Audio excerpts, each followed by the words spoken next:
All right, good morning, everybody. Thank you for coming. In a few moments, you're going to hear from the Attorney General of the United States, Merrick Garland, joined by Assistant Attorney General of the Civil Rights Division, Kristen Clark, and U.S. Attorney for the Middle District of Florida, Roger Handberg. At the conclusion of all three of their remarks, they're going to be taking a total of four questions. So if called upon, please state your name and your organization. Please try to make sure that the comments today are relevant to the announcement, i.e. redlining, because you're only going to get one shot at it.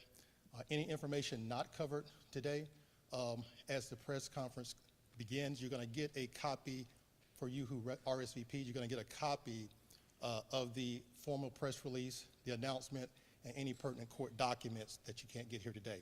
So once again, they're going to be coming out very, very shortly. So just go ahead and get your, I think everybody's white balance already, audio's already checked. Everybody's good?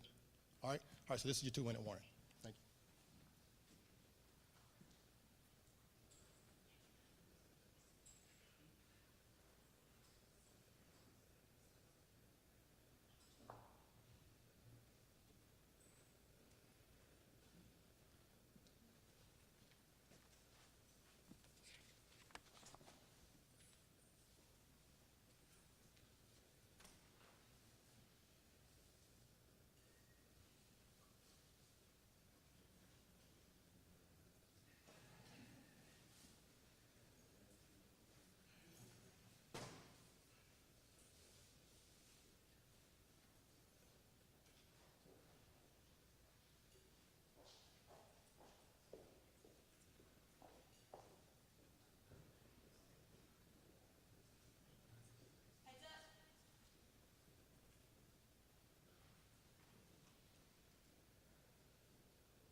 Okay. Morning, everyone. I'm joined today by Assistant Attorney General for Civil Rights, Kristen Clark, and U.S. Attorney for the Middle District of Florida, Roger Handberg. We are here today to announce a major development in the Justice Department's anti-redlining initiative, which was made possible by the hard work of the staffs of both of their offices. But first, I would like to address those who are living with understandable fear in the wake of Hamas's terrorist attacks on Israel. As the FBI has noted, we are seeing an increase in reported threats against faith communities, particularly Jewish, Muslim, and Arab communities and institutions. Last week, I directed all 94 of our United States attorneys' offices and the FBI to be in close touch with federal, state, and local law enforcement partners in their districts. Yesterday I met with, and today and tomorrow I will continue to meet with, our U.S. attorneys and federal, state, and local law enforcement officials here in Florida. I have also directed our U.S. attorneys to reach out to religious and other community leaders in their districts to reaffirm our commitment to them and to assess what additional support they may need. The entire Justice Department remains vigilant in our efforts to identify and respond to hate crimes, threats of violence, or related incidents, with particular attention to threats to faith communities. And as always, the Justice Department remains focused on doing everything we can to keep Americans safe from the threat of terrorism.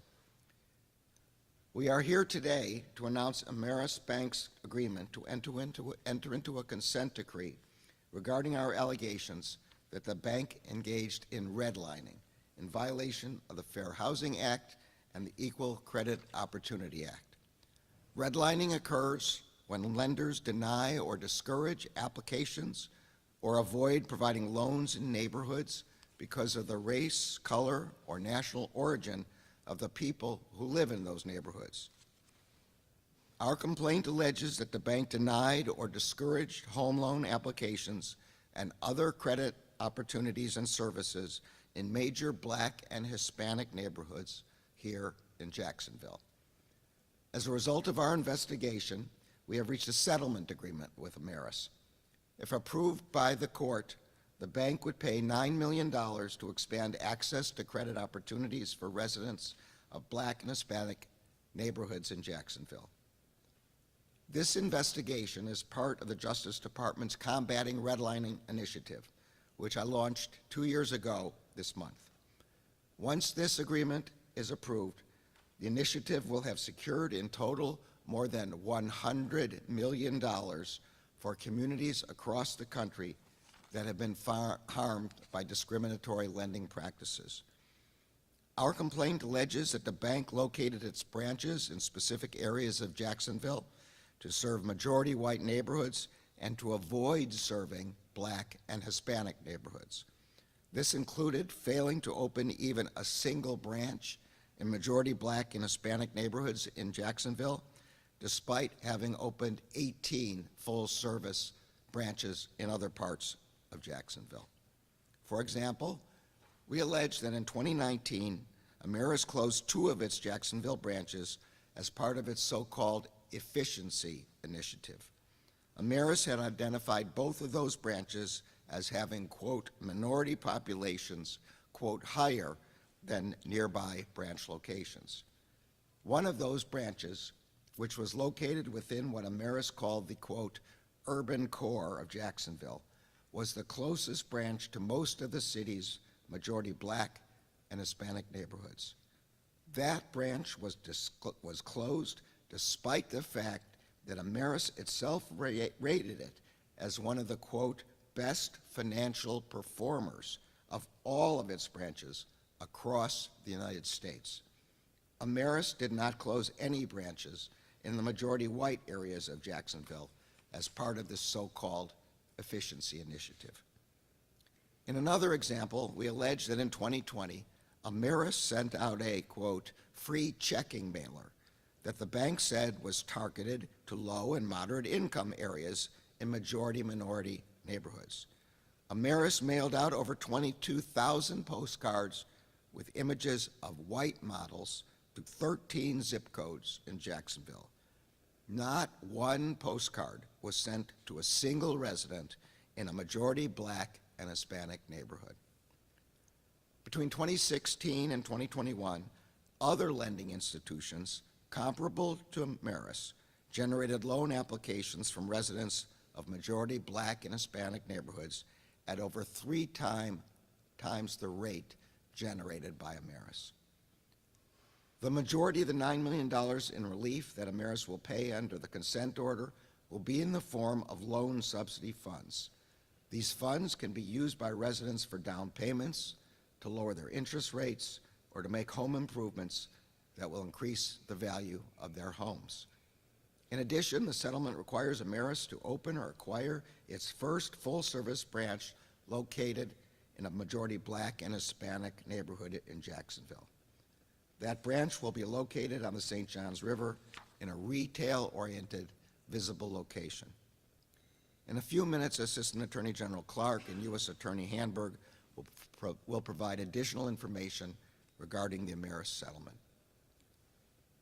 Discrimination in lending has its roots in a nearly century-old government program that denied Black Americans access to credit services to obtain home ownership. But as today's redlining case makes clear, redlining is not just a relic of the past. Indeed, some of the neighborhoods that we allege Ameris redlined are some of the same neighborhoods that federal agencies originally redlined in the 1930s. Moreover, the harm of redlining is not felt only by individuals and communities that are redlined today, but also by the next generation and the next. Redlining makes it difficult for people of color to accumulate wealth through the purchase, refinancing, or repair of their homes. This has contributed to, and it continues to deepen, the persistent wealth gap in our country. This kind of discrimination in lending violates federal law, and it is contrary to the promise of equal access to opportunity upon which both our economy and our democracy depend. That is why 2 years ago, I announced that the Justice Department would launch the Redlining Initiative that I mentioned before. This initiative has brought together the Justice Department's Civil Rights Division and our other U.S. Attorney's offices with bank regulatory agencies and state attorneys general. Over the past 24 months, we have reached a total of 10 settlements with lending institutions to resolve allegations of redlining. And as I said at the outset, subject to court approval of the Ameris settlement, the Justice Department will have secured more than $100 million for communities across the country that have been harmed by discriminatory practices. In each of these cases, we reached resolutions that involve lenders making significant financial investments to remedy their alleged discrimination. In addition to monetary restitution, our redlining settlements also require lenders to adopt meaningful changes to their business practices to promote fair lending. As just one example of what these resolutions look like in practice, in 2021, the department obtained a settlement with Cadence Bank. One person who got a subsidy as a result of the settlement was a single mother of an 11-year-old daughter who previously lived in rental housing. With the help of the subsidy, the mother was able to purchase a home with a yard in a safe neighborhood that is walking distance to her daughter's school. But not only has her quality of life improved, but she is also paying less per month on her mortgage than she was paying for her rent. I am proud of the Justice Department's work being done to combat redlining and to secure relief for the communities that have been harmed. And I am grateful to our partners across the government for their assistance in these efforts. I see the work that we have begun over the last 2 years as just the beginning. The Justice Department currently has over 24 active investigations into redlining across the country. Redlining is harmful, it is unlawful, and it is wrong. Lending discrimination has no place in our country. The Justice Department will continue to combat the redlining that harms families and neighborhoods for generations, and we will continue to pursue justice on their behalf. I'm now pleased to turn over the podium to the Assistant Attorney General for Civil Rights. Thank you, Attorney General Garland. I am proud to join you and U.S. Attorney Roger Handberg for the Middle District of Florida today to mark this significant and unprecedented achievement in the Justice Department's Combating Redlining Initiative. Today, the Justice Department filed a complaint and a proposed consent decree that, once approved by the court, requires Ameris Bank to pay $9 million to resolve our allegations that the bank redlined majority Black and Hispanic neighborhoods here in Jacksonville, Florida. Ameris is a bank with nearly $25 billion in assets that operates in 9 states across the Southeast and Mid-Atlantic. Specifically, our complaint alleges that Ameris violated the Fair Housing Act and the Equal Credit Opportunity Act, 2 federal civil rights laws that prohibit discrimination in lending. Our analysis found that from 2016 through 2021, Ameris failed to provide mortgage lending services to majority Black and Hispanic communities in Jacksonville. Among other things, we found that in 1/3 of all majority Black and Hispanic tracts in Jacksonville, Ameris did not obtain a single application over the entire 6-year period, but peer lenders did receive applications in these areas. We also allege that Ameris has never operated a branch in a Black and Hispanic neighborhood in Jacksonville, even though majority Black and Hispanic census tracts account for nearly 20% of the bank's service area. Exhibit C in our complaint shows Ameris's 18 branches in Jacksonville, and the green dots depict each mortgage loan application that Ameris received from 2016 through 2021. As you see, the green dots show a majority of applications were from majority white neighborhoods south of the St. Johns River. In contrast, there is a significant lack of applications from the majority Black and Hispanic neighborhoods shown in the red and orange shaded area, particularly downtown, where over 80% of residents are Black or Hispanic. Our statistical analysis revealed that Ameris' peer lending institutions were receiving applications in majority Black and Hispanic neighborhoods at 3 times the rate of Ameris. Our analysis also found that Ameris did not make sufficient efforts to reach neighborhoods of color. In fact, mortgage bankers failed to serve those communities, and marketing and outreach efforts were directed towards white communities. And finally, we allege that Ameris knew of its redlining risk in Black and Hispanic communities in Jacksonville for years, but it did not take any corrective action to address the risk and reach out to communities of color in Jacksonville.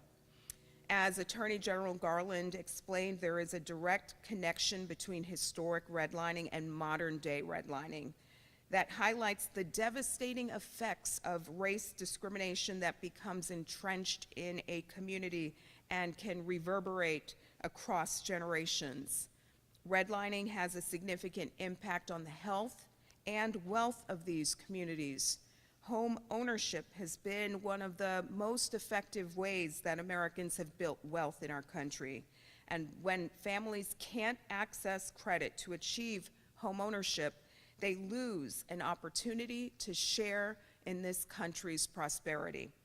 The gaps in home ownership rates contribute to staggering gaps in family wealth. The median wealth of a Black family is $45,000. And a Hispanic family, $62,000, compared to $285,000 for a white family. A 2023 study by the National Association of Realtors indicates significant homeownership gaps across the state of Florida. The study found that while 75% of white Floridians own their homes, only 55% of Hispanic Floridians own a home, and only 49% of Black Floridians own a home. These numbers are a product of systemic deprivation of credit and wealth building opportunities, and this is why we are committed to confronting redlining.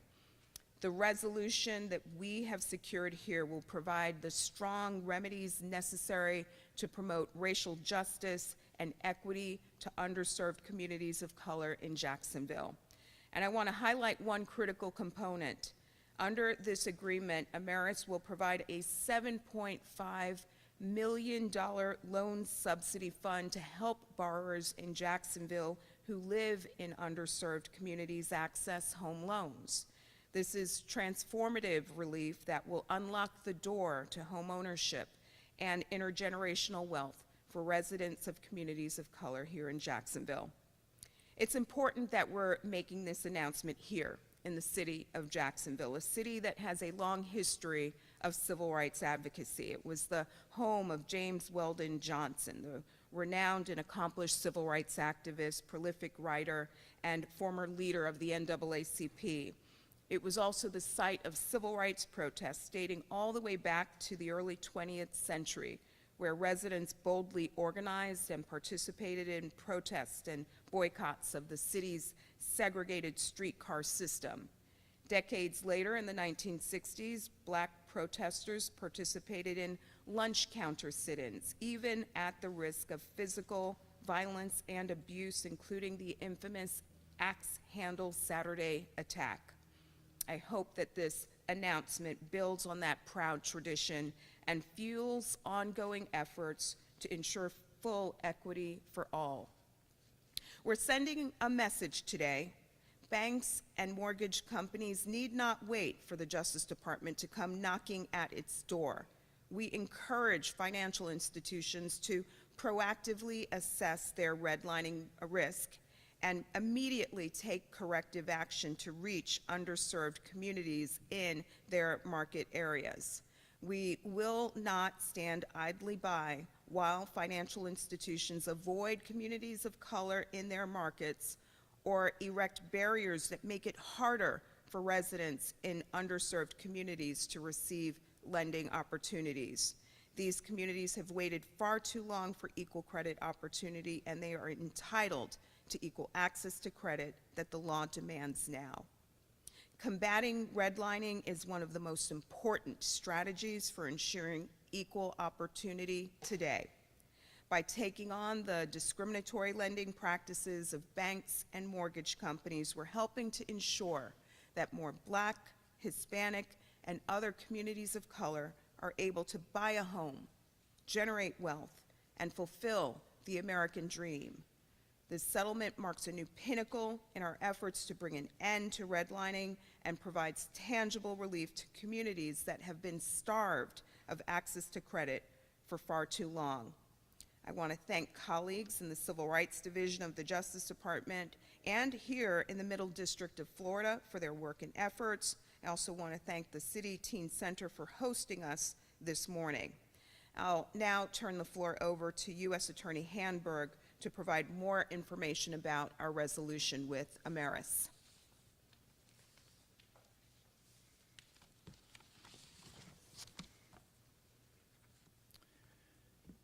Thank you, Attorney General Garland and Assistant Attorney General Clark, for your remarks, as well as for being here today to announce this resolution with Ameris Bank. Attorney General Garland, your Combating Redline Initiative represents the department's most effective and coordinated effort to address redlining and has resulted in the department, through the Civil Rights Division and my office here in the Middle District of Florida, bringing the very first redlining case in the history of the state of Florida. I would also like to thank our partners in the Civil Rights Division's Housing and Civil Enforcement Section, Deputy Chief Lucy Carlson and Trial Attorney Jenna Radin. Your work, along with Assistant United States Attorneys Johanse Pettis and Michael Kenneth, has resulted in an impactful resolution that is going to help majority Black and Hispanic communities in Jacksonville for years to come. As Assistant Attorney General Clark has announced, the proposed consent order filed today secured a $9 million settlement with Ameris Bank. I want to take a few minutes to explain what this will mean for majority Black and Hispanic communities in Jacksonville once the settlement is approved by the court. The $9 million in monetary relief is divided into three parts. First, as you heard, Ameris Bank is going to invest $7.5 million in a loan subsidy fund. This fund will subsidize home mortgage loans, home improvement loans, and home refinance loans in majority Black and Hispanic communities in Jacksonville. Ameris Bank will offer qualified applicants numerous forms of assistance, including offering an interest rate below the prevailing market rate, direct down payment assistance, direct closing cost assistance, and payment of the initial mortgage insurance premium where applicable. Second, Ameris will spend at least $600,000 on partnerships with one or more community-based organizations to provide residents of majority Black and Hispanic communities in Jacksonville with services related to credit, financial education, home ownership, and foreclosure prevention. And third, Ameris Bank will devote at least $900,000 on advertising, outreach, and consumer financial education targeted to residents of majority Black and Hispanic communities in Jacksonville. Ameris Bank will provide the community with outreach programs to inform real estate brokers, real estate agents, and developers with information about its products and services. And Ameris Bank will develop a consumer financial education program to provide training and counseling services about consumer finance and credit establishment to individuals in majority Black and Hispanic communities here in Jacksonville. The proposed consent order also will require Ameris Bank to adopt policies, practices, and procedures to ensure its compliance with its fair lending obligations. Ameris Bank will hire a qualified third-party consultant to conduct an independent review of its fair lending program in majority Black and Hispanic neighborhoods across all of its markets. Ameris Bank will employ a full-time director of community lending to oversee the development of its lending in Black and Hispanic neighborhoods in Jacksonville. And the bank will ensure that at least 3 mortgage loan officers are dedicated to serving majority Black and Hispanic communities here in Jacksonville. Finally and importantly, subject to regulatory approval, Ameris Bank will open or acquire 1 full-service branch located in a majority Black and Hispanic census tract located north of the St. Johns River in Jacksonville. As you can see from some of the terms of the settlement, the resolution reached is designed to have a lasting impact on communities of color in Jacksonville. The allegations brought in this case are significant, and the message is clear. Modern-day redlining will not be tolerated in the Middle District of Florida. I want to acknowledge Ameris Bank for its cooperation during this investigation and its agreement to resolve this matter. My office will work with them to ensure that the terms of the consent order are met to the fullest. We will be with them every step of the way to ensure that this relief reaches the communities of color here in Jacksonville. Thank you, and I'll now turn the podium back to the Attorney General. That will take a few questions. I'll start with you.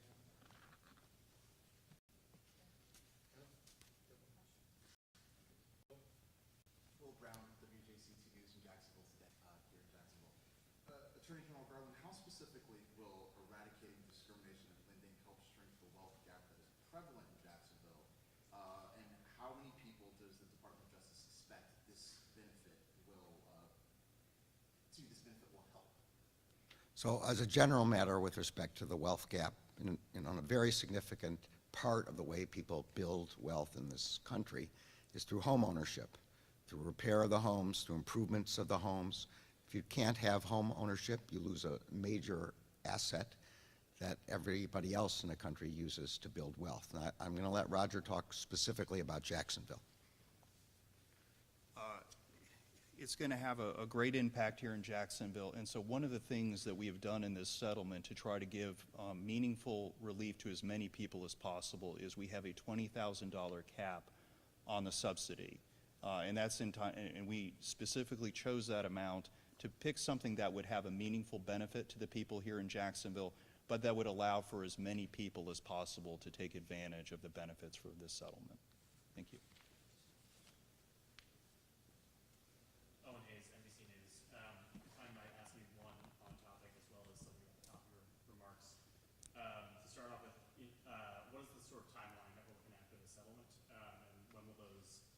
Subsidies be made available in your estimation? And then additionally, to the top of your remarks and the rest that you acknowledged, is it accurate that at this time, based on what you're seeing, that there are no specific plots that you're monitoring at this time, just more of a general heightened threat environment?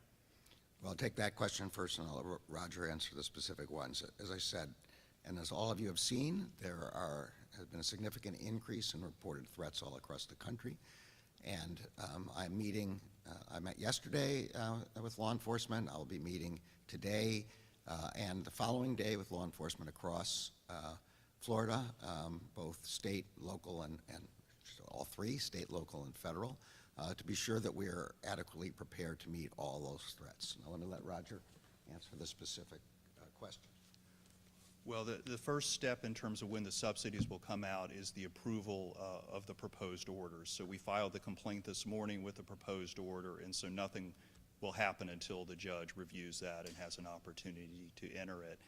And then there's specific timelines that are set out there, and one of the things my office is going to do on a moving forward basis is we're going to advise the community as to when those funds are going to become available. And one of the things the settlement does is it also puts the obligation on Ameris Bank to advertise it and to let people know about it. So there'll be more information coming. Thank you. Charlie,